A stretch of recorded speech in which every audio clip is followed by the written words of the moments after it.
Hello, my spicy friends. Today, we're going to be taking a look at Double Legacy Shiny Porygon in the Great League. Now, I should probably make it pretty clear here that this is just a silly video I made for fun.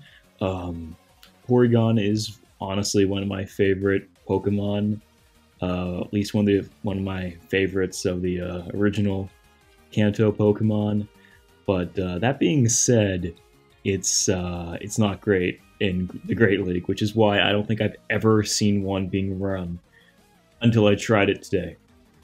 Or at least I should probably elaborate until I've been trying it for the past couple of days because, in between I've been trying Porygon sets, and this is like actually the first positive one that I've gotten footage of that my phone saved. Yeah, sometimes iOS can be a real dick, but anyway, yeah, sometimes my video would not save. So this is the first set that I've managed to get go positive on. So I'm gonna, upload this and share Porygon doing fun things. And not only did I go positive in this set, I went 4-1, which is better than average. Although that might have to be a technicality. You'll see why once we get to the end. But yeah, rest assured, this is probably some of the best Porygon gameplay you're going to see because this thing is not great, like I've said. There are a handful of Porygons out there that have Quick Attack as a fast move because that was a legacy. That's on like, I don't know, probably like only a couple dozen Porygons at this point because they removed it pretty quickly after the game came out in 2016. So, if any of you happen to have one of those, like, let me know. That's pretty cool. I love a Quick Attack Porygon, but, since those don't really exist anymore, I kind of had to make do. And it's not like Tackle's a horrible fast move or anything, it's 3-3. Those are pretty average stats. Since so many fast moves have been buffed lately. Everyone says 3-3 is average, but it might be below average now, there's really not that many bad fast moves left in the game. And even like the good ones, all of a sudden we now have a ton of really good fast moves, like Steel Wing and Incinerate. Like, oh man. But where was I going with this? Yes, Porygon. So this game is interesting. This is the one I was talking about, where it's like it's a technicality. I'm gonna keep it because I am just going to assume that my opponent was so intimidated by my 1500 CP Porygon they instantly forfeit the match. But who knows? Who knows? Anyway, right now my opponent is bringing in a Charjabug, a shiny Charjabug. That's cool. Shiny Charjabug is cool. I like it. So I'm just going to go straight for the Shadow Ball here. And I assume they swapped in Charjabug because they have Crunch, so I decided to be a little wuss and shield it up. But it turns out that was not the case. They're just running X-Scissor, which, interesting. Okay, so we're going to farm down. Now that I know that they just have X-Scissor, I wouldn't really be too scared about it. Unless they're running some deranged combination of like X-Scissor and Crunch, but you know what? Even if they had Crunch, they wouldn't have reached it. So we're doing okay. They're gonna bring. They brought the Poliwrath back, which is not amazing. I think my plan was to just have us go both into the zero shield, and from there I don't really care if the Poliwrath gets to another Icy Wind and knocks us out. I'll just bring in my Porygon and go for a discharge or something. And that's exactly what's going to happen. Yeah, they're going to hit us with Icy Wind and knock us out, and I'm going to be like, oh man, that sucks.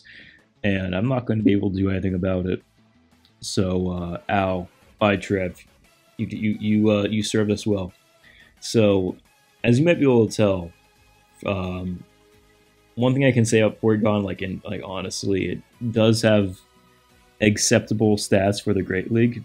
Like, I'm pretty sure it has around Trev level bulk, or like somewhere between like Trev or Skeledirge or somewhere like the 1700s to 1900s stat product, but I forget what exactly. So I do think if like they ever decide to generously give Porygon a not terrible fast move, like, you know, give it lock on or something, I think we could cook. I think that would be pretty fun. I would feel a little bad though, because it would mean that the elite fast TM, might I add, that I spent on this shiny Porygon would be for nothing. But on the flip side, it would mean better Porygon, so I won't be too upset. Anyway, in comes Lantern. So we got the Sand Tomb off on Lantern, which is nice because it means that the Shadow Ball will kill. Yeah, we'd love to see it. So knock him out, just barely. That is what I call Runerigus gaming. I do love Runerigus. You know, to tell you the truth, that was like spending a really long time trying to make a Porygon team work. That's part of the reason why I didn't just make this video immediately on Porygon Community Day Classic. And now probably like 30 people are going to see this video, so yeah. But yeah, that's one of the reasons it took me so long, is because I was trying to find like any Pokemon that could potentially work with Porygon, and then I realized, like, wait, I could just throw a double Ghost on this team. You know, we got a normal, we got a Ghost. I'm thinking we're back. And you know what? It took me a little while, but yes, we are back. We are so back. I was really expecting his Victory Bell to shield here, but they do not, which is not great. But that's okay. We are going to Shadow Claw them down, and normally, since I know it's going to be either an Acid Spray or a Leaf Blade, I wouldn't have shielded, but Shadow Victory Bell hits pretty hard, so I reluctantly had to shield. So in comes a Alolan Marowak, and we are going to bait. They kind of have to respect it, because even if the thing is, Alolan Marowak, like when it's Shadow. By the way, props on opponent. This is a very interesting triple Shadow team, but Alolan Marowak, when it's Shadow, is you know, not the tankiest thing in the world. And now this is like a rare instance of like Porygon actually having some cool defensive stuff. Like, look, tanking Bone Club is not super impressive, but the fact that they had to resort to that on their Alolan Marowak is a good sign. Now here I was hoping to build up to a Hyper Beam, because I really wanted some cool Hyper Beam footage in this video, but unfortunately I just got to Discharge, which, you know what? The fact that I won this game because of Discharge means that was a quality use of that elite charge TM. I'm gonna call it. So we just barely farmed down this Lapras, which I was a little concerned about, but it all works out in the end. We've got the Shadow Ball to knock out this AWAC. Goodbye, Alolan Marowak. So yeah, Porygon was pretty cool there in that game, actually. I know I was trash talking Porygon earlier, but it can do some cool things sometimes. Keyword can, you know. Case in point, this matchup right here against Nidoqueen is awful.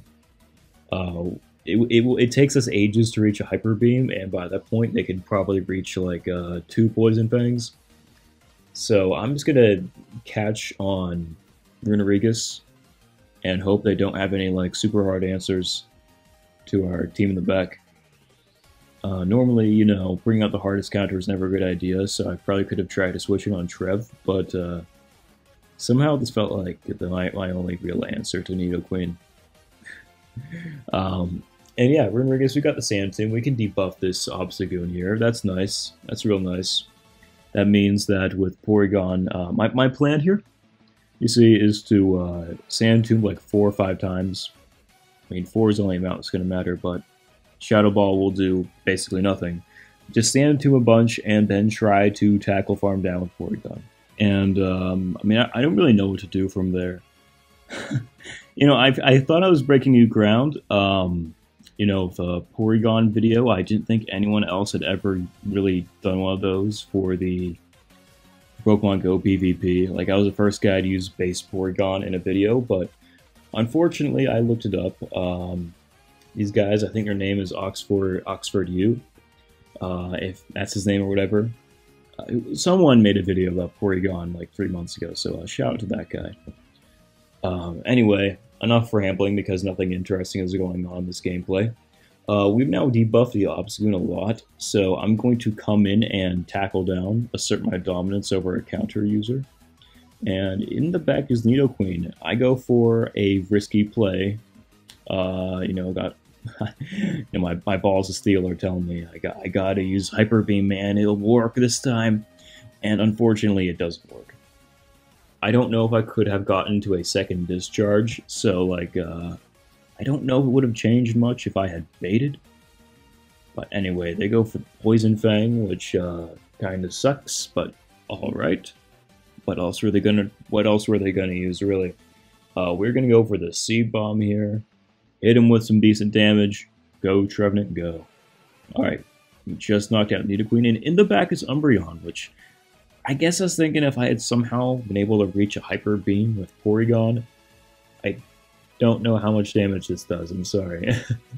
I don't have the Porygon damage calculations measured in my head, man.